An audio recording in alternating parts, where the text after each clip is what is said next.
Reasonable decline है last year से, जबकि इस समय तो मारामारी होती थी प्लांट में हमेशा।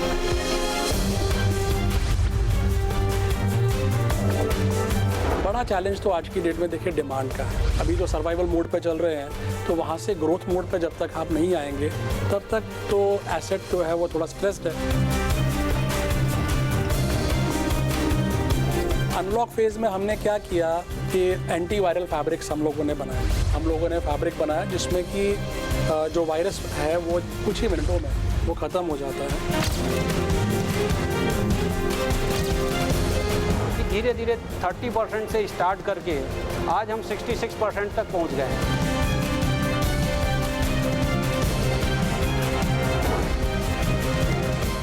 OCM ਇਹ ਨਾਮ ਕਿਸੇ ਪਹਿਚਾਣ ਦਾ ਮੁਹਤਾਜ ਨਹੀਂ ਹੈ। ਇੱਕ ਸਦੀ ਹੋਣ ਨੂੰ ਆਈ ਹੈ, ਕਈ ਦੌਰ ਆਏ ਤੇ ਗਏ। ਅੰਮ੍ਰਿਤਸਰ ਦੀ ਇਸ ਮੈਨੂਫੈਕਚਰਿੰਗ ਯੂਨਿਟ 'ਚ ਕੰਮ ਨਿਰਵਿਘਨ ਚੱਲਦਾ ਰਿਹਾ, ਪਰ ਕੋਰੋਨਾ ਵਾਇਰਸ ਜਿਸ ਨੇ ਦੁਨੀਆ ਦੀ ਹਰ ਸ਼ੈ ਨੂੰ ਅਸਰਅੰਦਾਜ਼ ਕੀਤਾ, ਇਸ ਦਾ ਅਸਰ ਇਸ ਮਿਲ ਤੇ ਵੀ ਪਿਆ ਹੈ। ओरिएंटल कारपेट मैन्युफैक्चरर्स, जी हाँ, OCM मिल्स अमृतसर ਜਿਹੜੀ 1924 ਦੇ ਵਿੱਚ ਬਣੀ ਸੀ ਔਰ 4 ਸਾਲ ਬਾਅਦ ਆਪਣੇ 100 ਸਾਲ ਪੂਰੇ ਕਰਨ ਜਾ ਰਹੀ ਹੈ। ਇੱਕ ਗਲੋਰੀਅਸ ਹਿਸਟਰੀ ਰਹੀ ਹੈ, ਲੇਕਿਨ ਇਸ 100 ਸਾਲ ਦੇ ਇਤਿਹਾਸ ਦੇ ਵਿੱਚ ਇਹਨਾਂ ਨੇ ਇਹ ਪੈਂਡੈਮਿਕ ਵਰਗੀ ਸਿਚੁਏਸ਼ਨ ਨਹੀਂ ਵੇਖੀ ਹੋਏਗੀ। ਸੋ ABP ਸਾਂਝਾ ਜਿਹੜਾ ਲਗਾਤਾਰ ਇੰਡਸਟਰੀਅਲ ਅਨਲੌਕਡ ਇੱਕ ਸੀਰੀਜ਼ ਕਰ ਰਿਹਾ ਹੈ, ਇੰਡਸਟਰੀ ਦੇ ਵਿੱਚ ਜਾ ਰਿਹਾ ਹੈ, ਟੌਪ ਬ੍ਰਾਸ ਨਾਲ ਗੱਲ ਕਰ ਰਿਹਾ ਹੈ ਵੀ ਕੀ ਇੰਪੈਕਟ ਰਿਹਾ, ਕਿਸ ਤਰ੍ਹਾਂ ਅਨਲੌਕ 'ਚੋਂ ਬਾਹਰ ਆ ਰਹੇ ਹੋ ਔਰ ਕਿਸ ਤਰ੍ਹਾਂ ਲੋਕਡਾਊਨ ਦੇ ਵਿੱਚ ਇਹ ਸਾਰੀਆਂ ਚੀਜ਼ਾਂ ਇਹਨਾਂ ਨੇ ਫੇਸ ਕੀਤੀਆਂ। ਉਸੇ ਸਫ਼ਰ ਦੇ ਵਿੱਚ ਅੱਜ ਅਸੀਂ ਅੰਮ੍ਰਿਤਸਰ ਦੇ ਵਿੱਚ ਹਾਂ, OCM ਮਿਲਸ ਦੇ ਪ੍ਰੈਮਿਸਿਸ ਦੇ ਵਿੱਚ ਹਾਂ, ਜਿਹੜੇ ਕਿ ਸ਼ੂਟਿੰਗ ਸ਼ਰਟਿੰਗ ਦੇ ਵਿੱਚ ਪ੍ਰੀਮੀਅਰ ਨੇਮ ਹੈ। ਆਪਾਂ ਜਾਣਾਂਗੇ ਕਿ ਕੀ ਅਸਰ ਪਿਆ ਕਰੋਨਾ ਵਾਇਰਸ ਦੇ ਨਾਲ ਔਰ ਅਨਲੌਕ ਦੇ ਵਿੱਚ, ਜਦੋਂ ਆਪਾਂ ਸਾਰੀ ਸਿਚੁਏਸ਼ਨ ਇੰਡਸਟਰੀ ਅਨਲੌਕ ਦੇ ਵਿੱਚ ਹੈ, ਕਿਸ ਤਰ੍ਹਾਂ ਬਾਹਰ ਆ ਰਹੇ ਨੇ।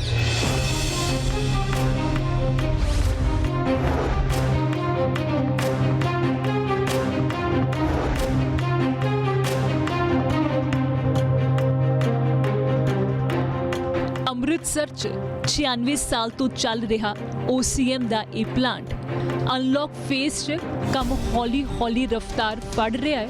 ਹਰ ਸਾਵਧਾਨੀ ਵਰਤ ਕੇ ਧਾਗੇ ਤੋਂ ਕੱਪੜਾ ਬਣਾਉਣ ਦਾ ਸਫ਼ਰ ਜਾਰੀ ਹੈ, ਪਰ ਕੋਰੋਨਾ ਨੇ ਕੰਮ ਤੇ ਇੱਕ ਵਕਤ ਜ਼ਬਰਦਸਤ ਬ੍ਰੇਕ ਲਗਾਈ।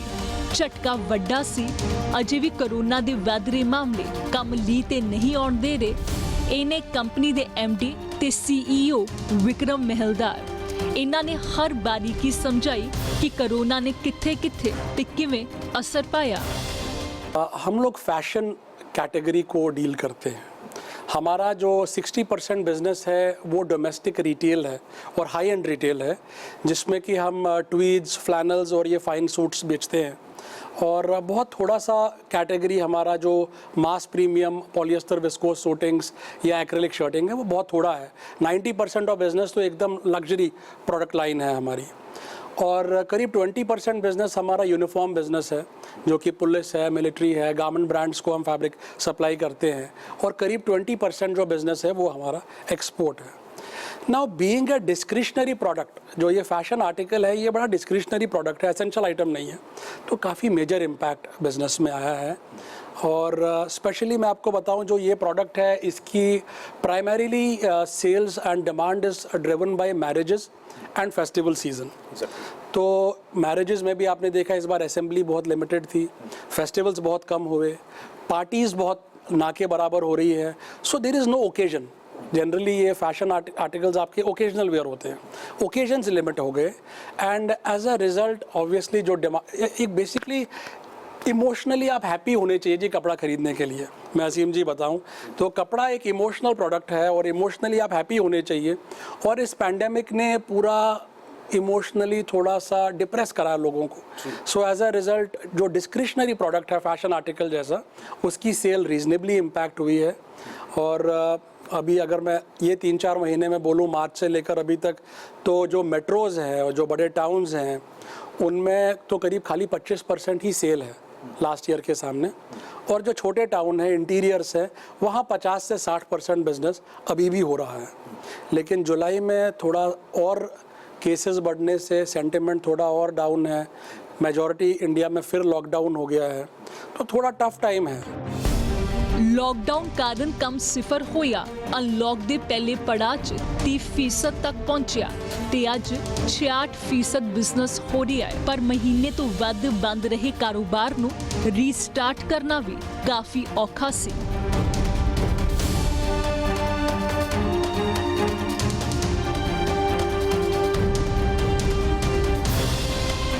ਇਹ ਨੇ OCM ਦੇ ਪਲਾਂਟ ਹੈਡ SK ਪਾਂਡੇ। 25 ਸਾਲ ਤੋਂ ਵੱਧ ਦਾ ਤਜਰਬਾ ਹੈ। ਇਹਨਾਂ ਨੇ ਮੁਸ਼ਕਿਲ ਦੌਰ 'ਚ ਆਈਆਂ ਤੇ ਆ ਰਹੀਆਂ ਚੁਣੌਤੀਆਂ ਦਾ पूरा वेरवा दिता। क्या क्या चैलेंजेस थे उस प्लांट को चलाने पर? बेसिकली देखिए, जब ये लॉकडाउन हो गया, प्लांट सारा शट डाउन हो गया अचानक, तो हमारे पास सबसे बड़ी समस्या जो थी कि प्लांट को रीस्टार्ट कैसे करें। साथ में 1 महीने तक यहाँ पे कोई वर्कर नहीं था, सारे घर में बैठे थे। तो उस टाइम क्या हुआ कि हमारे पास MHA की कुछ गाइडलाइंस आई और उस गाइडलाइन के बेस पे हमने जो लोकल इंडस्ट्री डिपार्टमेंट है उससे कांटेक्ट किया। उनके भी कुछ जो लोकल पंजाब की गाइडलाइन थी और MHA की गाइडलाइन थी, उसके बेस पे हम लोगों ने वर्किंग चालू किया।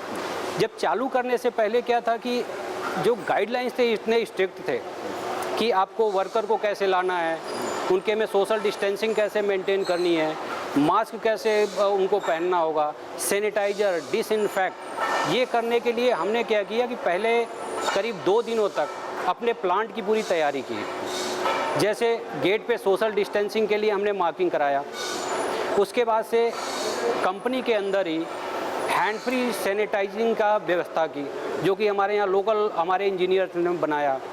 उसके बाद से हमने वर्करों को, उस समय क्या था कि वर्कर को आपको पिकअप एंड ड्रॉप करना था, तो हमने वहाँ पे वैन हायर किया और वही वैन हायर करने के बाद उसमें हमने एक सिस्टम बनाया कि हमारा एक मेडिकल जो असिस्टेंट हो वहाँ पे, वो जाके एक एक बंदे का स्क्रीनिंग चेक करता था, टेम्परेचर चेक करता था और वो गाइडलाइन के हिसाब से, MHA के गाइडलाइन के हिसाब से उनको हम कंपनी में लाना चालू किए। एक दिन हम लोगों ने ट्रायल भी किया कि हमको कैसे बंदे लाना है, कैसे मेंटेन करेंगे, सोशल डेमो किया और उसके बाद से हमने इसको परमिशन के लिए अप्लाई किया। हमने इस प्लांट को करीब 30% पे पहले स्टार्ट किया, बिकॉज़ आपको बहुत सारी चीज़ें ऐसी थी कि हमने कभी देखा नहीं था, कैसे चलाना है, वर्कर कैसे इसमें बिहेव करते हैं, क्या उन्होंने MHA की गाइडलाइन को मेंटेन कर पाएंगे, सस्टेन कर पाएंगे, ऐसा तो नहीं कोई पैनिक कंडीशन हो जाए। उसमें काफ़ी वर्कर्स भी डर रहे थे कि हम लोग यदि अंदर जाते हैं तो क्या कहीं ऐसा तो नहीं हमको भी कोरोना हो जाएगा। उसके बाद से हम लोगों ने काफ़ी उनको कॉन्फिडेंस में लिया, डिस्कस किया। हम लोगों ने कमेटी फॉर्म की, जो वर्कर्स की कमेटी, मतलब हमारे वर्कर्स यूनियन थे, उसमें हमारा सेफ्टी इंचार्ज था, HRA था, ये सारे मिलके एक मतलब कमेटी हमने बनाई जिसका नाम दिया कि सोशल कंप्लायंस कमेटी। अब इनको हमने फुली ट्रेंड किया कि आपको अंदर जाके किस तरह से चीज़ों को मेंटेन कराना है। कोरोना संकट 'ਚ ਲੱਗੇ ਲੌਕਡਾਊਨ ਨੇ ਹਰ ਕੰਮ ਫਸਾ ਦਿੱਤਾ। ਵਿਦੇਸ਼ਾਂ ਤੋਂ ਆਉਣ ਵਾਲਾ ਕੱਚਾ ਮਾਲ ਰਾਹ 'ਚ ਰੁਕ ਗਿਆ। ਤਿਆਰ ਮਾਲ ਦੀਆਂ ਤਹਿਾਂ ਲੱਗੀਆਂ ਰਹਿ ਗਈਆਂ। ਨਾ ਕੁਝ ਸੋਚਣ ਦਾ ਵਕਤ ਮਿਲਿਆ ਤੇ ਨਾ ਹੀ ਸੰਭਲਣ ਦਾ। ये जब एकदम लॉकडाउन हो गया मार्च 22 को और सब कुछ बंद हो गया और बोला गया कि जो जहाँ हैं वहीं रहें, तो वो फंसा आपका लॉकडाउन के कारण एक्सपोर्ट्स या दूसरी चीज़ें? देखिए, मैं आप हर जगह पे फंसा। अगर मैं सप्लाई चेन की बात करूं तो the raw material that we use for our unit is merino wool and it is imported from Australia. और लार्जली जो हमारी इंपोर्ट की कमिटमेंट्स हो जाती हैं ये मार्च अप्रैल तक कंप्लीट हो जाती हैं। तो हमारा तो काफ़ी वूल जो था वो सेल कर रहा था या पोर्ट्स पे था जिस समय ये लॉकडाउन हुआ, यानी कि एक फाइनेंशियल कमिटमेंट हम लोगों की हो चुकी हुई थी, जो कि प्रैक्टिकली यहाँ आकर फिर मई, जून, जुलाई, अगस्त में पीक प्रोडक्शन करके हम सितंबर, अक्टूबर में मार्केट को देते हैं। सो एक तो वो वूल हमारे पास फंस गई रास्ते में, या हमारे पास उल्टा उसका इन्वेंट्री बढ़ गया, जो कि शायद इस डिमांड के चलते इतनी रिक्वायर्ड नहीं थी। उसी प्रकार से जो फैब्रिक का जो हमारा फिनिश गुड्स इन्वेंट्री है, हम मार्च में काफ़ी लिक्विडेट करते हैं। एक अक्रॉस इंडस्ट्री एक चलन है अपने बिजनेस में कि मार्च में रीजनेबली इन्वेंट्रीज़ को लिक्विडेट करते हैं। बट अभी कंज्यूमर सेंटिमेंट को देखते हुए कोई भी जो होलसेलर्स हैं, रिटेलर्स हैं, उन्होंने स्टॉक नहीं किया और मार्च में ही लॉकडाउन आया। सो एज अ रिज़ल्ट जो हमारे इन्वेंट्रीज़ हैं, चाहे वो फिनिश गुड्स है या चाहे वो रॉ मटेरियल की है, वो एकदम पाइल अप हो गई। बिज़नेस साइड में अगर मैं बताऊं तो जो अमेरिका है वो तो काफ़ी वर्स्ट इफेक्टेड हुआ, तो वहाँ पर तो अभी भी कोई भी रिस्पॉन्स नहीं है। यूरोप काफ़ी इफेक्टेड रहा 2-3 महीने, बट अभी थोड़ा बहुत वहाँ पे डेवलपमेंट शुरू हुई है। थोड़ा बहुत जो खाली एक्सपोर्ट बिजनेस में जहाँ पे पॉजिटिविटी है वो फार ईस्ट में है, कोरिया में, जापान में, थोड़ा बहुत मिडल ईस्ट में, but on the whole supply chains reasonably affected हैं। और काफ़ी उम्मीद इस चीज़ पर है कि अगस्त सितंबर में थोड़ा सा ये जो पैंडेमिक है ये थोड़ा सा कंट्रोल में इंडिया में आ जाएगा, ताकि जो हमारा प्रोडक्ट है इसकी सेल्स जो मेजॉरिटी सितंबर से लेकर दिसंबर तक होती है वो एटलीस्ट एक रीजनेबल लेवल पर आ जाए, एट पार सा आ जाए। ਇੱਥੇ ਗਰਮ ਕਪੜਾ ਬਣ ਕੇ ਦੇਸ਼ ਦੇ ਵੱਖ-ਵੱਖ ਕੋਨਿਆਂ ਤੱਕ ਪਹੁੰਚਾਇਆ ਜਾਂਦਾ ਹੈ। ਜਿੰਨਾ ਵੱਡਾ ਬਿਜ਼ਨਸ ਉਨੀਆਂ ਹੀ ਉਲਝਣਾ, ਇਸ ਲਈ ਸੰਭਲਣ 'ਚ ਵਕਤ ਲੱਗ ਰਿਹਾ ਹੈ। हम लोग मेजॉरिटी बिजनेस हमारा करीब 1500 रिटेल आउटलेट्स के थ्रू है, जिनको हम डायरेक्टली सप्लाई करते हैं इंडिया में, और करीब 5000 रिटेल आउटलेट्स हैं जो कि थ्रू होलसेल सर्विस होते हैं। अब अल्टीमेटली वो छोटे दुकानदार हैं, उनके यहाँ पर सेल होती है तो कलेक्शन आता है, तो थोड़ा सा कैश फ्लो जो है उस कारण से इफ़ेक्टेड है। लेकिन ये ज़्यादा इफ़ेक्ट आपका मार्च अप्रैल मई में आया। जून में जो अपने व्यापारी हैं, जो होलसेलर हैं, जो एजेंट्स थे या जो बाहर के भी क्लाइंट्स थे, दे अंडरस्टूड कि यार इसके साथ में रहना पड़ेगा, you have to live with it. तो थोड़ा थोड़ा करके हमें सपोर्ट एक दूसरे को करने की ज़रूरत है। And we are very thankful कि इंडस्ट्री ने जून महीने से मतलब जो अपना ट्रेड है उन्होंने जितना हो सकता था उससे ज़्यादा सपोर्ट किया, एंड एज अ रिज़ल्ट हम लोग एक रिकवरी फेज़ की और अभी 1-2 महीने से अग्रसर हैं और अभी ऑप्टिमिस्टिक है, होपफुल है। जैसे मैंने आपको बोला कि हम लोग अपनी विंटर कलेक्शन लेकर मार्केट में मतलब पूरे फोर्स के साथ जा रहे हैं। ਕੱਪੜੇ ਦੀ ਪ੍ਰੋਡਕਸ਼ਨ ਘੱਟ ਹੀ ਸਹੀ ਪਰ ਹੋ ਰਹੀ ਹੈ, ਪਰ ਵਿਕਰੀ ਦੀ ਰਫ਼ਤਾਰ ਘੱਟ ਹੈ। ਤਿਆਰ ਮਾਲ ਸੰਭਾਲਿਆ ਜਾ ਰਿਹਾ ਹੈ, ਘਾਟਾ ਹੋ ਰਿਹਾ ਹੈ, ਪਰ ਆਸ ਤੇ ਵਿਸ਼ਵਾਸ ਇਹੀ ਕਿ ਛੇਤੀ संकट टलेगा। लॉसेस हुए इस प्लांट को? देखिए, प्लांट में आज के टाइम पे देखें तो लॉसेस बहुत है, इसलिए कि मेन लॉस है कि सेल नहीं है। आज मार्केट चारों तरफ बंद है, जैसा कि देखिए साउथ पूरा बंद है, नॉर्थ में भी खुला तो है लेकिन दुकानें नहीं खुली हैं, कस्टमर दुकान पे नहीं जा रहे हैं, शॉप पे नहीं जा रहे हैं, शॉपिंग मॉल्स में नहीं जा रहे हैं। इसमें क्या है कि कस्टमर कम होने से हमारी सेल पे इम्पैक्ट हुआ है। तो जो आज हम कपड़ा बना रहे हैं कि पहले हमारे पास था कि हम 5 लाख मीटर कपड़ा बना रहे हैं तो हमारा 5 लाख मीटर मार्केट में चला जाता था। आज हालांकि हमने अपना प्रोडक्शन कम कर लिया है, 5 से 2.5-3 लाख कर लिया है, बट 2.5-3 लाख भी कपड़ा बिक नहीं रहा है।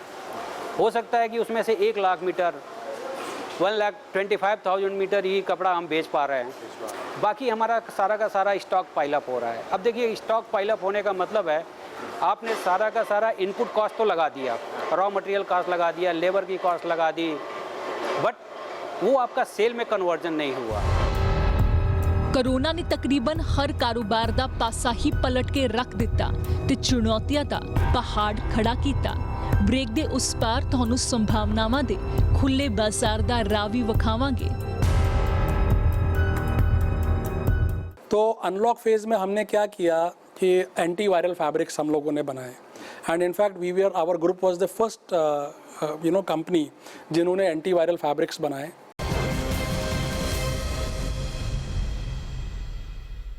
ਕਹਿੰਦੇ ਨੇ necessity is mother of invention. ਲੋੜ ਕਾਢ ਦੀ ਮਾਂ ਹੁੰਦੀ ਹੈ। ਇਹ ਵੇਲਾ ਹੈ ਇਹਤਿਆਤ ਦਾ, ਬਚਾਅ ਦਾ। ਇਸ ਲਈ OCM ਨੇ ਵੀ ਇੱਕ ਕਾਢ ਕੱਢੀ ਹੈ ਜਿਸ ਬਾਰੇ ਤੁਹਾਨੂੰ ਵੀ ਜਾਣ ਲੈਣਾ ਚਾਹੀਦਾ ਹੈ।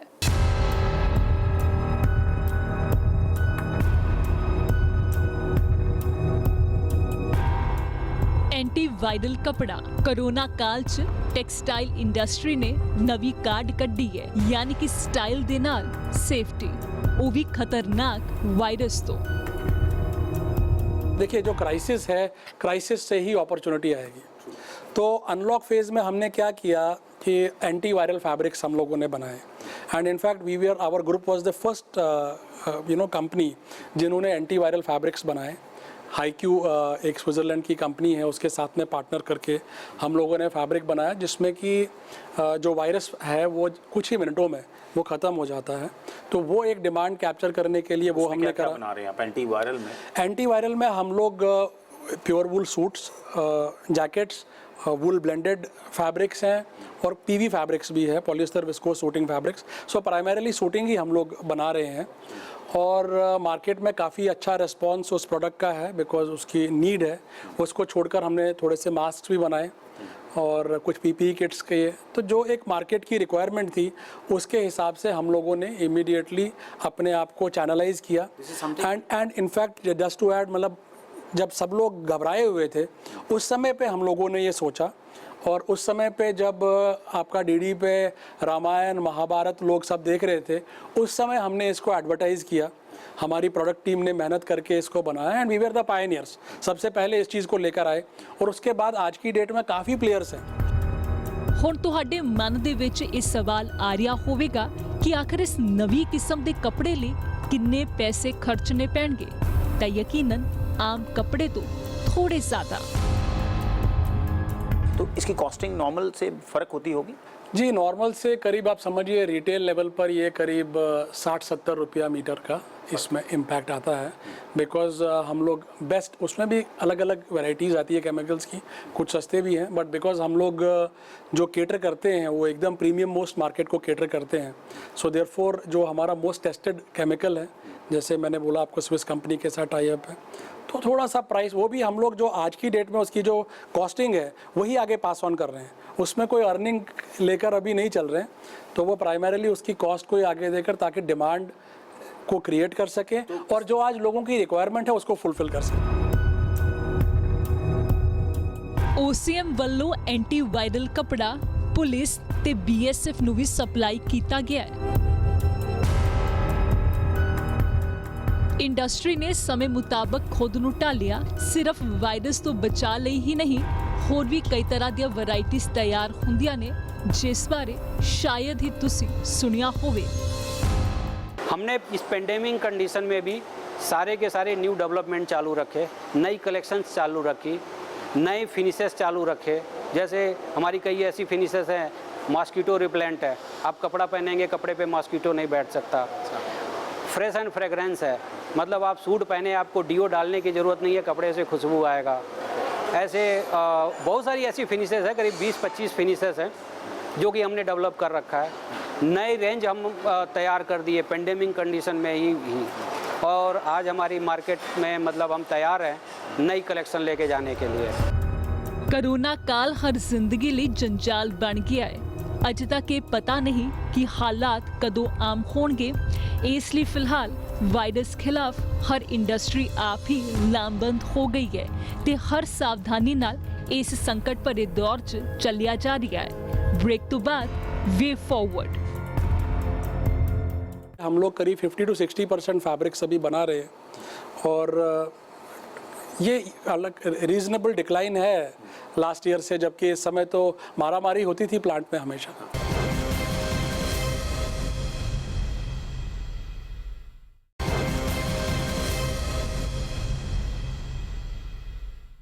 ਟੈਕਸਟਾਈਲ ਸੈਕਟਰ ਰੋਜ਼ਗਾਰ ਮੁਹੱਈਆ ਕਰਵਾਉਣ 'ਚ ਅਹਿਮ ਭੂਮਿਕਾ ਅਦਾ ਕਰਦਾ ਹੈ।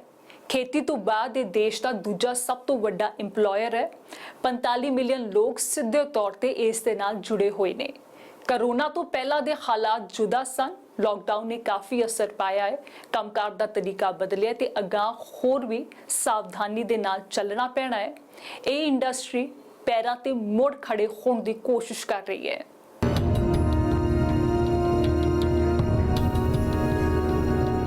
ਵੱਖ-ਵੱਖ ਰੰਗਾਂ ਡਿਜ਼ਾਈਨ ਦੇ ਇਹ ਕੱਪੜੇ ਇਹ ਸਿਰਫ ਪਾਉਣ ਵਾਲੇ ਨੂੰ ਹੀ ਨਹੀਂ ਬਲਕਿ ਦੇਸ਼ ਦੀ ਅਰਥ ਵਿਵਸਥਾ ਨੂੰ ਵੀ ਸਵਾਰਦੇ ਨੇ। ਟੈਕਸਟਾਈਲ ਭਾਰਤੀ ਅਰਥ ਵਿਵਸਥਾ ਦੀ ਰੀੜ ਹੈ। ਦੇਸ਼ ਦੀ GDP 'ਚ 2% ਦੀ ਹਿੱਸੇਦਾਰੀ। ਕੋਰੋਨਾ ਨੇ ਇਸ ਇੰਡਸਟਰੀ ਤੇ ਕਾਫੀ ਕਹਿਰ ਢਾਇਆ। तो विक्रम जी, कितनी प्रोडक्शन नॉर्मली, अगर हम बोलें प्री कोरोना वायरस जब नहीं आया था, लॉकडाउन्स नहीं हुए थे, तो कितनी करते थे आप लोग, और अब कितनी रह गई जो इम्पैक्ट ऑन ग्राउंड नज़र आता है? देखिए, हम लोग जो प्रोडक्शन टोटल कैपेसिटी हमारी है ये करीब 6 मिलियन मीटर से साल की, तो करीब 5 लाख मीटर हमारा एवरेज जो है महीने का कैपेसिटी है।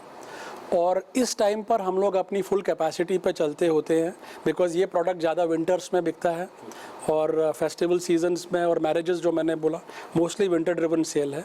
बट इस पैंडेमिक के कारण आज की डेट में 50 to 60% यूटिलाइजेशन पर ही हम चल रहे हैं। और ये भी कंसिडरिंग कि भाई हम लोग सोचते हैं कि भाई सितंबर से एटलीस्ट डिमांड कम होगी और हम लोग मार्केट में इसको सेल कर पाएंगे, बिकॉज़ हम जो काफ़ी फैब्रिक ऑर्डर के सामने नहीं बनाते, काफ़ी फैब्रिक हम अपनी जब नई कलेक्शन बनाते हैं, अभी हम लोग विंटर कलेक्शन बनाकर अभी मार्केट में हम प्रेजेंट कर रहे हैं, तो उसके सामने हम लोग कुछ जो अच्छे डिज़ाइंस हैं, जो अच्छे कलर्स हैं, जिसमें हमको लगता है कि एक अच्छा रेस्पॉन्स मिलेगा, तो वो हम लोग बनाकर भी रखते हैं। तो उन सब को देखते हुए हम लोग करीब 50 to 60% फैब्रिक्स अभी बना रहे हैं, और ये अलग रीजनेबल डिक्लाइन है लास्ट ईयर से, जबकि इस समय तो मारामारी होती थी प्लांट में हमेशा। लॉकडाउन कारण बंद पिया कारोबार 28 अप्रैल तो बाद मुड़ शुरू होया। हालांकि इन्हां लई राहत वाली गल ये रही कि लेबर दी कोई दिक्कत नहीं आई ते लेबर नूं भी कोई दिक्कत ना आउण दा दावा कर रहे ने। OCM मिल में कितने लोग काम करते हैं, कितने एरिया में है ये, और लेबर का इम्पैक्ट रहा है यहाँ? नहीं, फॉर्चुनेटली OCM में परमानेंट लेबर जो है और वो लोकल लेबर काफ़ी अच्छे परसेंटेज है। सो हम लोग करीब 1200 लेबर हमारे यहाँ पर यूज़ होती है, जिसमें से करीब 800 परमानेंट लेबर है, और वो यहीं पर ही अमृतसर बेस्ड ही हैं ज़्यादातर। तो वो हमारे पास कोई भी शॉर्टेज नहीं आई, और हम लोग उस परमानेंट लेबर के साथ ही अभी जो ये रिड्यूस कैपेसिटी में भी चल रहे हैं, तो उन परमानेंट लेबर को हम लोग एक कंटिन्यूस एम्प्लॉयमेंट और एंगेजमेंट दे पाए हैं, तो शॉर्टफॉल की कोई दिक्कत नहीं आई। ऑन द कॉन्ट्ररी, जो कॉन्ट्रैक्ट लेबर थी जो हमारे पास होती थी, वो काफ़ी मिनिमम हम यूज़ कर पाए या उनको एम्प्लॉय कर पाए, बिकॉज अपने परमानेंट लेबर को प्रायोरिटी देते हुए हमने पिछले 3-4 महीने से, बट कोई भी रिट्रेंचमेंट्स नहीं करी हमने, और सारे लोगों को लेकर जो भी ये डिफ़िकल्ट टाइम है, पूरा स्टाफ, पूरा लेबर, सब कुछ समझते हुए एक म्यूचुअली अग्रीड कंसेंसस के हिसाब से कि जी हम इस तरीके से आगे चलेंगे, हम लोग चल रहे हैं। बाकी जगह मैंने देखा कई जगह सैलरी कट्स भी हुए, ले-ऑफ्स भी हुई, नौकरी भी गई। OCM में था ऐसा सिनेरियो?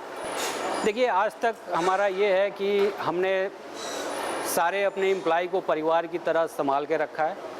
यहाँ पे किसी की हमने मतलब डिसएंगेजमेंट नहीं किया है। सारे के सारे एम्प्लॉय अभी बोर्ड पे हैं और कोशिश कर रहे हैं कि इस पेंडेमिक कंडीशन में, डिफ़िकल्ट कंडीशन में भी हम सभी को संभाल के चलाएं, क्योंकि ये हमारी कंपनी ऑलमोस्ट 100 साल पुरानी है, और सारे वर्कर्स हुआ या स्टाफ हुआ है, एज ए OCM टीम सब हम लोगों से काफ़ी दिनों से, मतलब 20-20, 25-25 साल से जुड़े हुए हैं।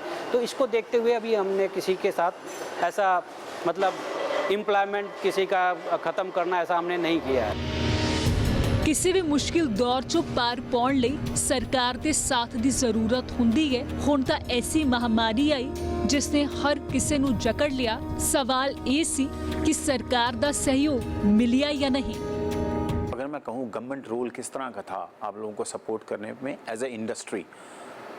देखिए, मैं बहुत आभारी हूँ इंडस्ट्रीज़ डिपार्टमेंट का, जिन्होंने प्रोएक्टिवली हमारे को यहाँ पर स्टार्ट करने में मदद करी, बिकॉज गवर्नमेंट्स मोस्टली रिएक्टिव होती हैं, आप उनको चेज़ करते हैं और उसके बाद कोई अप्रूवल्स आते हैं, बट हमारे यहाँ पर ऐसा नहीं हुआ।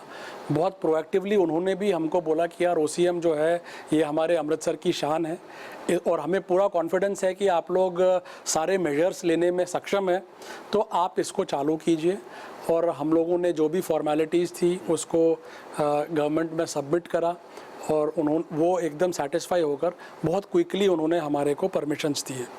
इवन जो पुलिस डिपार्टमेंट है यहाँ पर, उनका बहुत बड़ा सहयोग रहा है, बिकॉज जिस टाइम पर कर्फ्यू था उस टाइम पर हमारे जो की स्टाफ थे, वर्कर्स थे, उनको कर्फ्यू पास बड़े ईज़ के साथ उन्होंने दिया।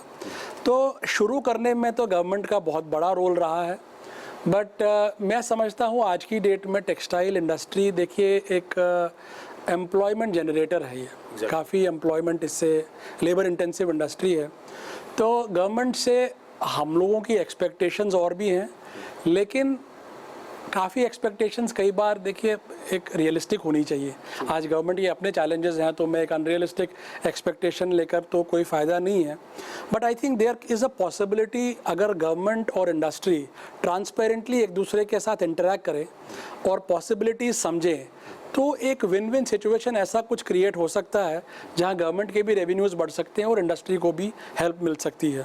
उस तरह का कोई प्लेटफॉर्म जहां ट्रांसपेरेंटली एक दूसरे को शेयर किया जा सके, आई थिंक वो एक क्विकली नीड है आज की डेट में। इंडियन टेक्सटाइल जो इंडस्ट्री है उसको आप कहाँ देखते हैं, दुनिया में कहाँ पे खड़ा है वो? देखिए आज की डेट में वर्ल्ड में जो टेक्सटाइल है इसमें चाइना और इंडिया का काफ़ी बड़ा कंपटीशन है, और इंडिया कॉटन्स में काफ़ी अच्छे लेवल पर, जैसे स्पेशली शर्टिंग्स में यार्न डाइड लेवल पर काफ़ी अच्छे कस्टमर्स और काफ़ी अच्छी पकड़ बनाई हुई है। बट अपना ये फीलिंग है कि इस पैंडेमिक के बाद India will be more favoured as a manufacturing company, as a manufacturing country, nation. And जो कुछ ब्रांड्स ने अपनी डिपेंडेंस चाइना पे ज़्यादा रखी थी, उसको वो बैलेंस आउट करेंगे इंडिया के साथ। तो अगर हम लोग ये साल को, जो कि एक डिफ़िकल्ट ईयर है मार्च तक का, इसको सरवाइव कर जाएं अपने बेस्ट एफर्ट से, गवर्नमेंट के सपोर्ट से, तो अप्रैल ऑनवर्ड्स मैं समझता हूँ बड़े सालों बाद टेक्सटाइल इंडस्ट्री का अगले 1-2 साल एक गोल्डन फेज़ के रूप में उभर के आ सकता है। तो आपको लगता है फीजेबल है कि चाइना से अगर चीज़ें उठ के यहाँ आती हैं और कंपनीज जो हैं फोकस इंडिया में करती हैं, तो वो यहाँ पे कंजीनियल एनवायरनमेंट है इंडस्ट्री के लिए वैसा? देखिए टेक्सटाइल के लिए तो फुली कैपेबल हैं हम लोग, चाहे वो हमारी टेक्नोलॉजी है, हमारा एक्सपर्टाइज मैन पावर का है, डिज़ाइनिंग का है। तो ऑलरेडी हम लोग ने अपना ग्लोबल लेवल पर एक जिसको वट बोलते हैं वो जमाया हुआ है। तो already India is known there. तो वो बिज़नेस को हम बहुत सक्षम है, अगर वो बिज़नेस वहाँ से यहाँ आता है तो इजीली उसको लेने में और उसको डिलीवर करने में कंज्यूमर रिक्वायरमेंट्स के हिसाब से हम लोग फुली कैपेबल हैं आज की डेट में। ਹਾਲਾਂਕਿ ਕਰੋਨਾ ਨੇ ਕਾਫੀ ਕੰਮ ਚੌਪਟ ਕੀਤਾ ਹੈ, ਪਰ ਟੈਕਸਟਾਈਲ ਇੰਡਸਟਰੀ ਨੂੰ ਸੰਕਟ ਟਲਣ ਤੇ ਸੰਭਾਵਨਾਵਾਂ ਦੇ ਮੌਕੇ ਨਜ਼ਰ ਆ ਰਹੇ ਨੇ।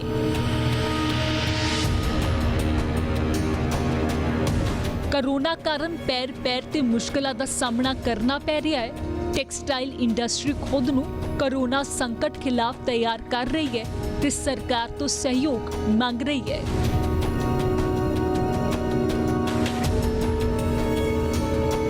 फर्स्ट वर्ल्ड वॉर के बाद 1924 में ये कंपनी अमृतसर में बेस हुई, और जो कॉन्स्टा फैमिली, ब्रिटिश फैमिली थी, उन्होंने इसको ओसीएम प्लांट को अमृतसर में एस्टैब्लिश किया।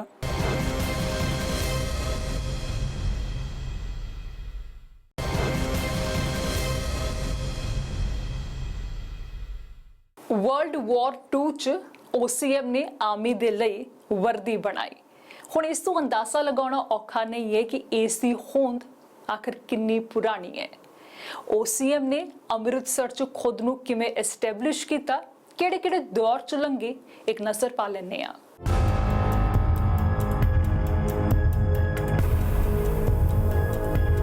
ਟਰਕੀ ਇੱਥੋਂ ਤਕਰੀਬਨ 3700 ਕਿਲੋਮੀਟਰ ਦੂਰ ਅੰਮ੍ਰਿਤਸਰ 96 ਵਰੇ ਪਹਿਲਾਂ ਟਰਕੀ ਤੋਂ ओरिएंटल कारपेट मैन्युफैक्चरर्स अमृतसर च शिफ्ट कर दिता गया। 1908 में ओसीएम की शुरुआत स्मिर्ना नाम की जगह से, जिसको आप इज़मिर बोलते हैं, टर्की में स्टार्ट हुआ था, और प्राइमरी बिजनेस कंपनी का कारपेट मैन्युफैक्चरिंग था, और इस कंपनी को ओरिएंटल कारपेट मैन्युफैक्चरर्स के नाम से जाना जाता था। ये कंपनी उस समय लंदन स्टॉक एक्सचेंज में भी थी और ऑटोमन एम्पायर की one of the biggest employers होती थी। फर्स्ट वर्ल्ड वॉर के बाद 1924 में ये कंपनी अमृतसर में बेस हुई, और जो कॉन्स्टा फैमिली, ब्रिटिश फैमिली थी, उन्होंने इसको ओसीएम प्लांट को अमृतसर में एस्टैब्लिश किया। ये हमारा उस समय का लोगो था जो लंदन में रजिस्टर्ड था, ओरिएंटल कारपेट मैन्युफैक्चरर्स का। और इस तरह से कारपेट्स जो है वो कैमल्स के ऊपर भी कई बार ट्रांसपोर्ट होते थे टर्की से लेकर यूरोप में। तंद तो लेके फाइन फैब्रिक वाले फैंसी सूट इक्को ही छत हेठ तैयार करन वाली ਇਹ देश ਦੀ पहली यूनिट ਸੀ। ਪਹਿਲਾ ਪਹਿਲ सिर्फ कारपेट ਬਣਦਾ ਸੀ। पिछले 47 ਵਰਿਆਂ ਤੋਂ यानी कि 1972 ਚ वुलन सूटिंग बनाउण ਦੀ शुरुआत हुई। After the First World War, it was owned by a British family and they moved it to Amritsar. तो 1924 से ये यहाँ पर है और सेकेंड वर्ल्ड वॉर के टाइम पर सबसे पहली बार हमने यहाँ पर वुलन यूनिफॉर्म्स बनाए थे आर्मी के लिए। अदरवाइज कारपेट मैन्युफैक्चरिंग ही मेन बिजनेस था and the family which was owning it they sold it to Birlas उसके बाद में। And in late 72 early 1973 OCM forayed into worsted suitings. तो जो कि जैसे मैंने ये सूट पहना हुआ है इस तरह के जो फाइन फैब्रिक्स में हम लोग आए, एंटर करा। And OCM was the first company in India कि जो वोर्स्टेड सूटिंग का पूरा इंटीग्रेटेड यूनिट था, फाइबर से लेकर फैब्रिक तक जो कंप्लीट अंडर वन रूफ बनाने की कैपेसिटी थी वो सबसे पहले इस यूनिट में आई थी। 80s और 90s में OCM ने बहुत धमाके से अपनी एडवर्टाइजिंग की, पब्लिसिटी करी और बहुत स्ट्रॉन्ग ब्रांड बन के उभर के आया उस समय के फैशन मार्केट में। और जो एकदम पीक था, मतलब जो आप जो 1% जो टॉप क्लाइंटेल है पूरे कंट्री का उसको केटर करता था। एंड इवन वर्ल्ड भी काफ़ी मेजर कंट्रीज़ में एक्सपोर्ट करते थे हम लोग या करते हैं वोर्स्टेड सूटिंग्स को। OCM अपने अंदर एक इतिहास समोई बैठा है, एक सदी जो होण ते आई है। ਅੱਗੇ ਤੁਹਾਨੂੰ ਵਿਖਾਵਾਂਗੇ ਕਿਵੇਂ ਅਰਸਿਆਂ ਤੋਂ ਇਸ ਮਿਲ ਅੰਦਰ ਤਿਆਰ ਹੋ ਰਿਹਾ ਹੈ कपड़ा। कपड़ा हम जब खरीदने जाते हैं तो केवल कलर और फील देख के खरीद लेते हैं, बट एग्जैक्टली आप देखें तो कपड़ा बनाने का जो प्रोसेस है ना बहुत कॉम्प्लेक्स है। इसमें बहुत सारी प्रोसेस इन्वॉल्व हैं और हर प्रोसेस जो है बहुत ही टेक्निकल है।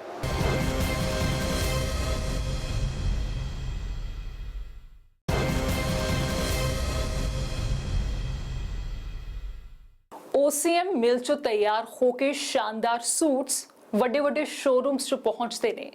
ਕਈ ਤਰ੍ਹਾਂ ਦੇ ਰੰਗ, ਡਿਜ਼ਾਈਨਸ, ਬਹੁਤ ਆਪਸ਼ਨਸ ਹੁੰਦੇ ਨੇ, ਪਰ ਆਖਰੀ ਕਪੜਾ ਤਿਆਰ ਕਿਵੇਂ ਹੁੰਦਾ ਹੈ? फाइबर तो फैब्रिक दी पूरी कहानी सिलसिलेवार तरीके नाल।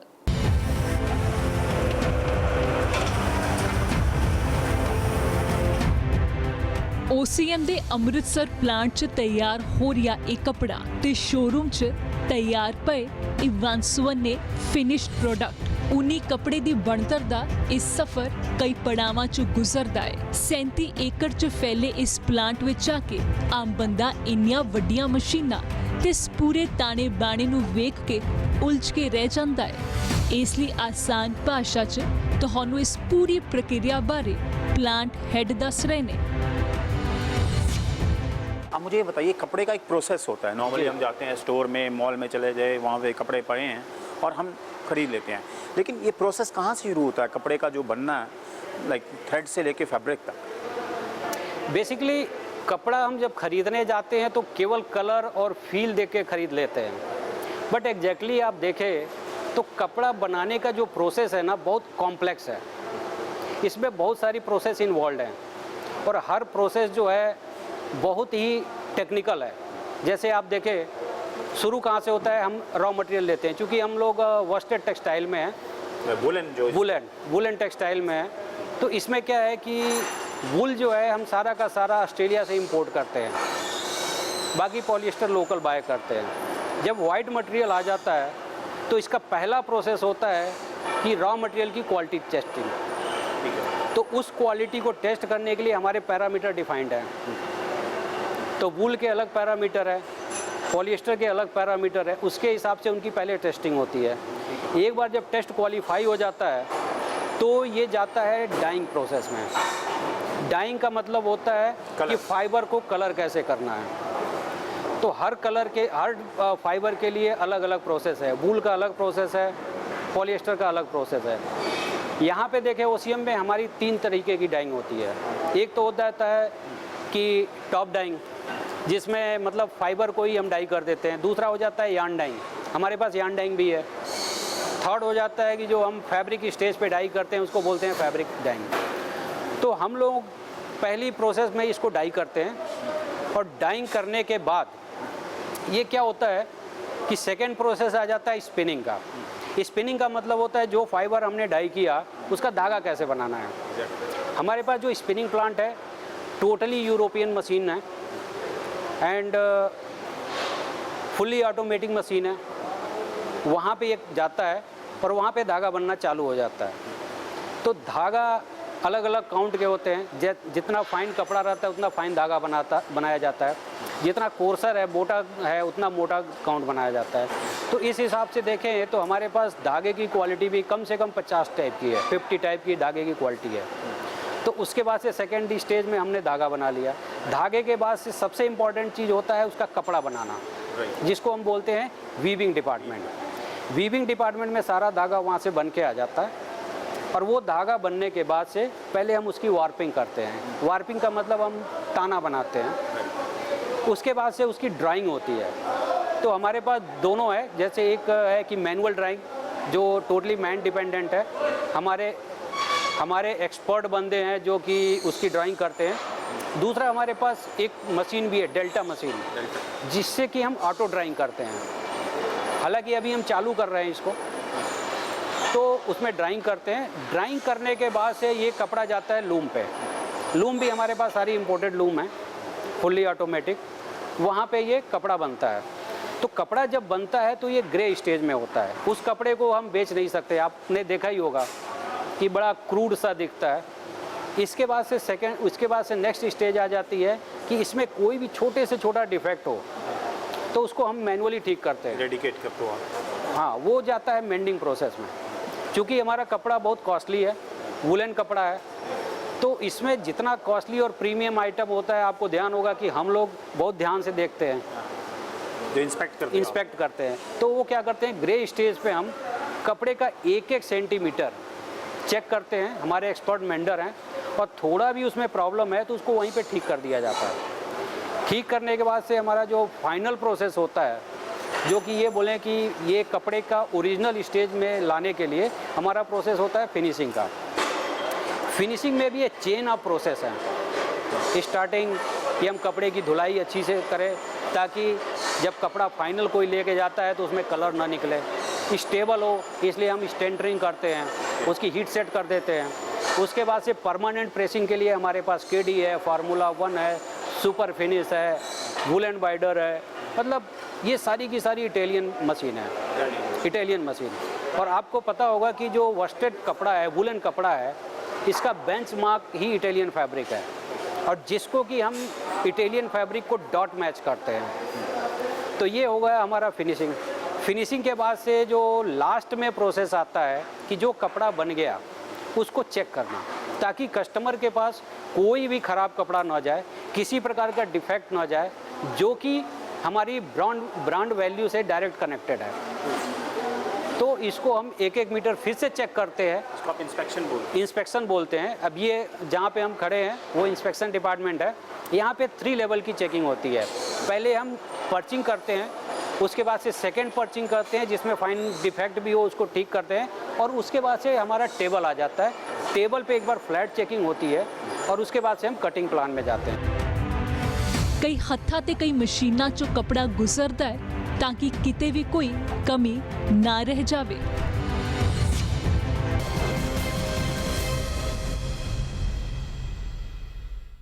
ਇੰਡਸਟਰੀ ਅਨਲੌਕਡ ਦੇ ਇਸ ਐਪੀਸੋਡ 'ਚ ਅੱਜ ਦੇ ਲਈ ਇੰਨਾ ਹੀ। ਅਗਲੇ ਹਫਤੇ ਫਿਰ ਮਿਲਾਂਗੇ, ਕਿਸੇ ਹੋਰ ਇੰਡਸਟਰੀ ਦਾ ਰੁਖ ਕਰਾਂਗੇ ਤੇ ਜਾਣਾਂਗੇ ਕੋਰੋਨਾ ਨੇ ਇਹਨਾਂ ਦੇ ਲਈ ਕਿਹੋ ਜਿਹੇ ਹਾਲਾਤ ਪੈਦਾ ਕੀਤੇ ਨੇ ਤੇ ਕਿਵੇਂ ਇਹਨਾਂ ਚੁਣੌਤੀਆਂ ਤੋਂ ਪਾਰ ਪਾ ਰਹੇ ਨੇ। ਫਿਲਹਾਲ ਮੈਨੂੰ ਦਿਓ ਇਜਾਜ਼ਤ, ਤੇ ਦੇਸ਼ ਦੁਨੀਆ ਦੀਆਂ तमाम ਖਬਰਾਂ ਲਈ ਦੇਖਦੇ ਰਹੋ ABP ਸਾਂਝਾ। जोश, जज्बा, जुनून।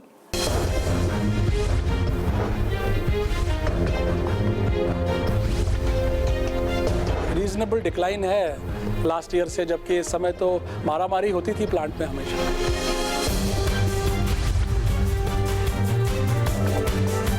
बड़ा चैलेंज तो आज की डेट में देखिए डिमांड का है। अभी तो सर्वाइवल मोड पे चल रहे हैं, तो वहाँ से ग्रोथ मोड पे जब तक आप नहीं आएंगे तब तक तो एसेट जो है वो थोड़ा स्ट्रेस्ड है।